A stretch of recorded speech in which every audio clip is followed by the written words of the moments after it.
અત્યારે વર્તીદાનનો વરઘોડો નીકળી રહ્યો છે। વર્તીદાનનો વરઘોડો એટલે કે સંસારમાંથી ત્યાગ કરી અને સંયમ માર્ગ એટલે કે સંયમ એટલે કે દીક્ષા ગ્રહણ કરે, જેને સંસાર સાથે કોઈ કનેક્શન રહેતું નથી તેઓ દીક્ષા ગ્રહણ કરવા આજે અમારા પાઠશાળા સંઘના કુમારી બંસીબેન જયેશભાઈ મકીમ આજે એ દીક્ષા ગ્રહણ કરવા જઈ રહ્યા છે।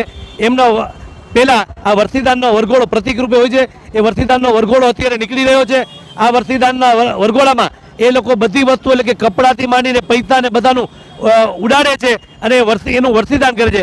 એટલો એનો અર્થ એવો થાય છે કે તેને સંસારના કોઈ પ્રત્યે રાગ અને દ્વેષ નથી અને આ બધો રાગ તેઓ મોં છોડી દે છે। એમની બંસીબેનની દીક્ષા 26 તારીખ એપ્રિલ મહિનાના પાર્લા મુકામે મુંબઈ ખાતે છે। તેઓ સંસાર છોડી અને સંયમ માર્ગે જઈ રહ્યા છે। તેઓ એમના પપ્પાની ખૂબ લાડકી દીકરી છે અને તેઓ સંસાર છોડી સંયમ માર્ગે જઈ રહ્યા છે। તેમની દીક્ષા 26 તારીખ એપ્રિલના દિવસે પાર્લા મુકામે મુંબઈ ખાતે છે। ખૂબ જ ધામધૂમપૂર્વક તેમની દીક્ષા થશે। તેઓ આજથી સંસારના કનેક્શન જેમ બને તેમ ઓછા કરી અને સંયમ માર્ગે જઈ રહ્યા છે।